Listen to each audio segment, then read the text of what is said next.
नमस्कार दोस्तों हम देख रहे थे संस्कृत शिक्षण विधियां। ये क्लास नंबर 10 रहेगी दोस्तों, जिसके अंदर हम देखेंगे व्याकरण की जो शिक्षण विधियां हैं दोस्तों वो। तो आप अंत तक इस वीडियो को जरूर देखें। एक आपके लिए और जानकारी दोस्तों कि अभी तक जो पुराने वीडियो है, जो आप तक 1 से 9 तक की क्लास अटेंड नहीं किए दोस्तों, तो प्ले लिस्ट के अंदर संस्कृत शिक्षण विधियों से अलग प्ले लिस्ट बनी हुई है, उसके अंदर सभी वीडियो आपको मिल जाएंगे। एक बार सभी वीडियो आप जरूर देखें, बहुत ही इंपॉर्टेंट है। कोई सा भी एग्जाम उठाकर देख लेना, इन शिक्षण विधियों से आपको क्वेश्चन बार नहीं मिलेगा दोस्तों, इसलिए आप अंत तक सभी वीडियो देखें और इसको भी आप एक बार अंत तक जरूर देखें। आप सभी का मैं स्वागत करता हूं YouTube channel Kuchaman online classes पर। दोस्तों अभी तक चैनल को सब्सक्राइब नहीं किया तो चैनल को सब्सक्राइब और इस वीडियो को लाइक और शेयर जरूर करें। चलते हैं दोस्तों वीडियो की ओर। दोस्तों आज हम देखने वाले हैं व्याकरण की शिक्षण विधियां, जिसके अंदर सबसे पहले हम देखेंगे प्राचीन विधियां। प्राचीन विधियों के बाद में जो नवीन विधियां हैं वो देखेंगे। प्राचीन विधियों में हमारी सबसे पहली विधि है वो है सूत्र विधि। ये व्याकरण शिक्षण की प्राचीनतम विधि है। ऐसे क्वेश्चन आते रहते हैं दोस्तों, ऑप्शन में से 4 विधियां दे देंगे, 3 नवीन दे देंगे और 1 प्राचीन विधि दे देंगे और पूछ लेंगे कि प्राचीन विधि कौन सी है, तो सूत्र विधि, और यह प्राचीनतम विधि है दोस्तों। इस विधि को कंठस्थीकरण के नाम से भी जाना जाता है। तो किस विधि को कंठस्थीकरण के नाम से जाना जाता है? सूत्र विधि को जाता है। इंपॉर्टेंट क्वेश्चन है और बहुत बार एग्जाम में सीधा क्वेश्चन है वो इससे मिलता है दोस्तों। व्याकरण के नियमों को सूत्र के रूप में कंठस्थ किया जाता है। जो सूत्र विधि है इसके अंदर क्या किया जाता है, जो व्याकरण के नियम है उनको सूत्र के रूप में कंठस्थ याद किया जाता है। आगे देखते हैं दोस्तों। घटे समुद्र पूर्णम अर्थात घाघर में सागर इस विधि का मुख्य उद्देश्य है। और दोस्तों इससे सबसे ज्यादा बार क्वेश्चन पूछा जाता है एग्जाम के अंदर। सबसे ज्यादा बार क्वेश्चन है जो एग्जाम के अंदर इससे पूछा जाता है, घटे समुद्र पूर्णम अर्थात घाघर में सागर किस विधि का उद्देश्य है। तो दोस्तों इसको ध्यान से याद कर लेना। आगे देखते हैं। इन सूत्रों की व्याख्या के लिए भाष्य तथा टीका विधियों का अनुसरण किया जाता है। इसमें यानी सूत्रों की व्याख्या के लिए कौन सी विधियों का उपयोग किया जाता है? भाष्य विधि और टीका विधि है, उनकी विधियों का अनुसरण किया जाता है। आगे देखते हैं। क्लिष्ट विषयों को समझने व याद करने में सुविधा होती है। क्लिष्ट जो विषय है उनको समझने और याद करने में इस विधि से क्या होती है? सुविधा होती है। इस विधि का मनोवैज्ञानिक भी समर्थन करते हुए कहते हैं कि विषय पर अधिकार स्मृति के द्वारा ही आता है। कोई भी विषय हो उस पर अगर अधिकार करना है तो स्मृति के द्वारा ही आप उस पर अधिकार कर सकते हो दोस्तों। आगे देखते हैं दोस्तों। पुस्तकस्था तू या विधा पर हस्तगतम धनम कार्य काले समुदपने न सा विद्या नहत धनम।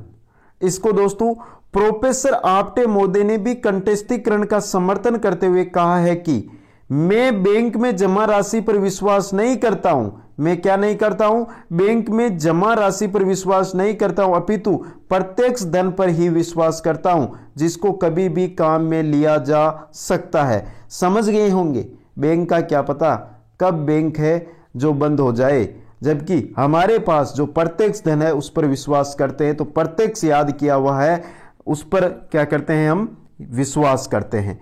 आगे देखते हैं दोस्तों। व्याकरण के विस्तृत नियमों को संक्षिप्त तरीके से सीखा जा सकता है। इस विधि के द्वारा जो व्याकरण के विस्तृत नियम है उनको हम संक्षिप्त तरीके से सीख सकते हैं।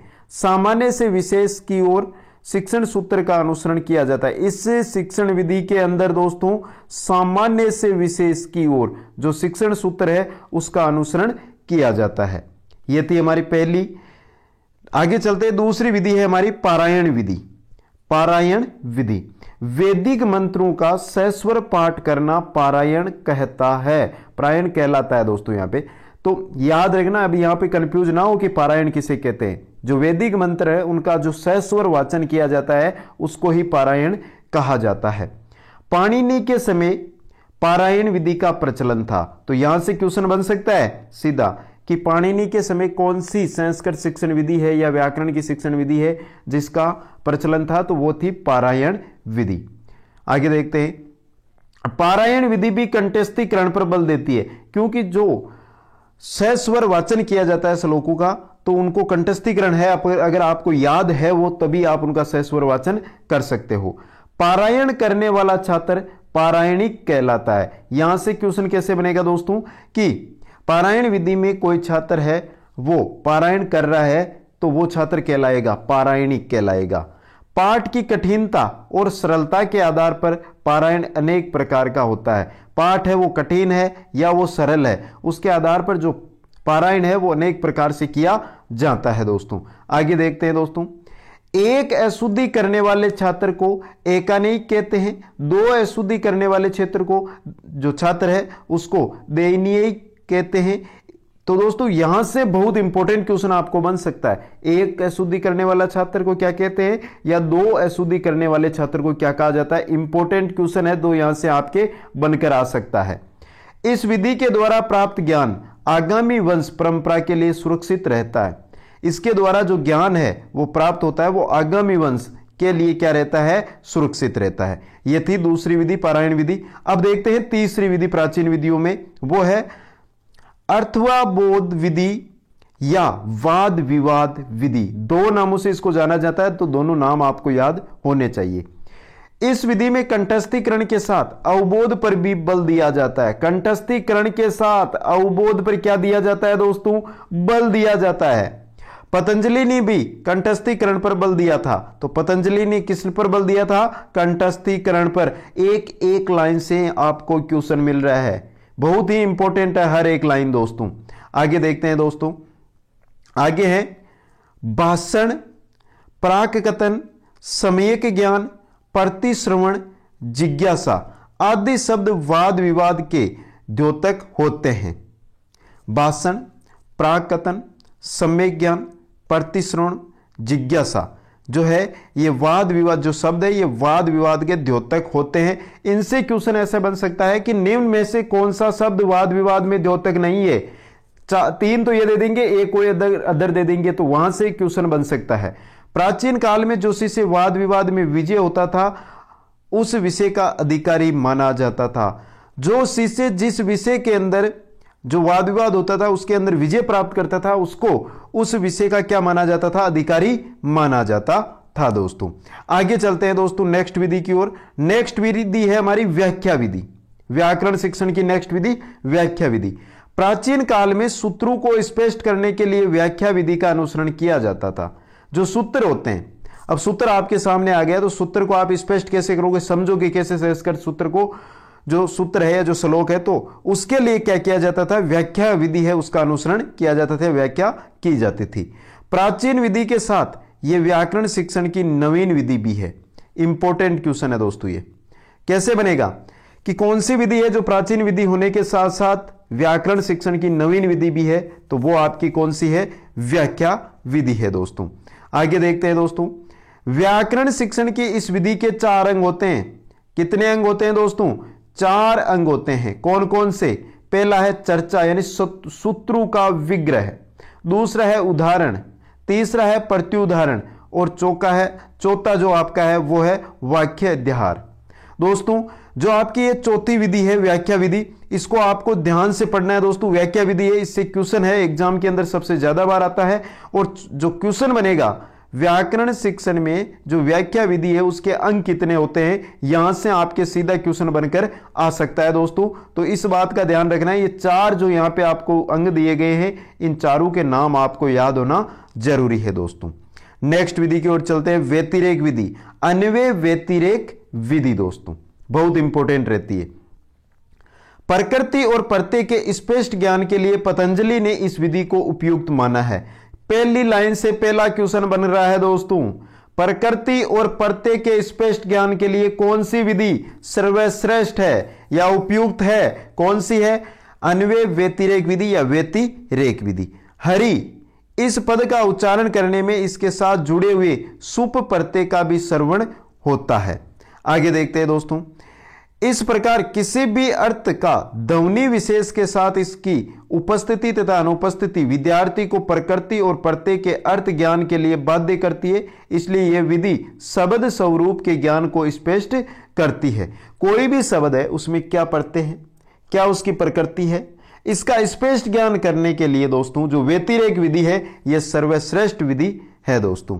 आगे चलते हैं नेक्स्ट विधि की ओर। नेक्स्ट विधि है दोस्तों आपकी अव्याकृति विधि। इसे भाषा सश्रृंग विधि के नाम से भी जाना जाता है। और आपने अगर पुराने पेपर देखे हैं या आपने जो क्विज़ें चलती है वो अटेंड किए हैं तो आपको पता है भाषा सश्रृंग जो विधि है इससे सबसे ज्यादा क्वेश्चन एग्जाम में पूछे जाते हैं।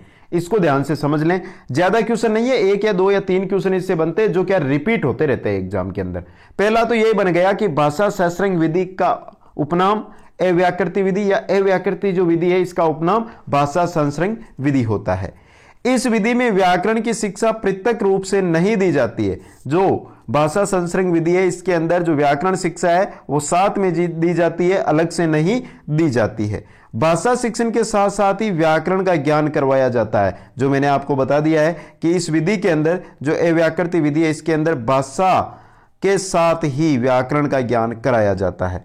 जिस प्रकार मातृभाषा व्याकरण के ज्ञान के बिना भी सीखी जा सकती है उसी प्रकार संस्कृत को भी शुद्ध भाषा प्रयोग से सीखा जा सकता है। यह प्राथमिक स्तर के लिए उपयोगी विधि है। भाषा सश्रृंग विधि है जो प्राथमिक स्तर के लिए क्या है, उपयोगी विधि है। नेक्स्ट व्याकरण विधि की ओर चलते हैं। तो नेक्स्ट व्याकरण विधि है दोस्तों हमारी प्राचीन विधियों में आगमन विधि।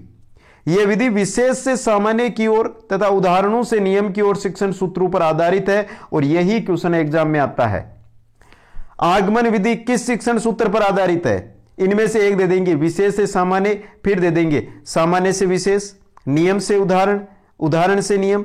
तो इनमें से आपको ध्यान रखना है कि कौन सा ऑप्शन आपका सही बैठता है। तो 2 है, विशेष से सामान्य और उदाहरण से नियम की ओर शिक्षण सूत्र पर है। पाणिनि ने आगमन विधि के आधार पर ही सूत्रों को क्रमबद्ध रूप में प्रस्तुत किया था। तो यहां से क्वेश्चन बन सकता है कि पाणिनि ने किस विधि का प्रयोग करके जो शिक्षण सूत्र है उनको क्रमबद्ध रूप से प्रस्तुत किया था? तो आगमन विधि का प्रयोग किया था। नेक्स्ट विधि है दोस्तों हमारी निगमन विधि। पतंजलि ने निगमन विधि को तथा पाणिनि ने आगमन विधि को व्याकरण शिक्षण के लिए सर्वाधिक उपयोगी माना है। पहली लाइन 2 क्वेश्चन तैयार हो रहे हैं दोस्तों। पहला क्वेश्चन आपके सामने होगा, पतंजलि ने किस विधि को सर्वश्रेष्ठ माना है व्याकरण शिक्षण के लिए? तो निगमन विधि को, और पाणिनि ने व्याकरण शिक्षण के लिए सबसे सर्वश्रेष्ठ विधि माना है वो है आगमन विधि। दोस्तों आगे देखते हैं दोस्तों। पतंजलि का मत है कि सर्वप्रथम नियम को प्रस्तुत किया जाना चाहिए। पतंजलि क्या कहता है कि सबसे पहले क्या करना चाहिए, जो नियम है उसको प्रस्तुत करना चाहिए, तत्पश्चात उदाहरण तथा प्रत्युदाहरणों को स्पष्ट करना चाहिए। उसके पश्चात जो उदाहरण है और जो प्रत्युदाहरण है उनको स्पष्ट करने चाहिए। दोस्तों यह है दोस्तों निगमन विधि।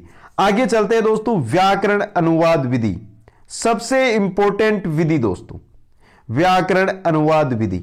इसे भंडारकर विधि के नाम से भी जाना जाता है और सबसे ज्यादा बार एग्जाम में यही क्वेश्चन पूछा जाता है। व्याकरण अनुवाद विधि का उपनाम क्या है? भंडारकर विधि।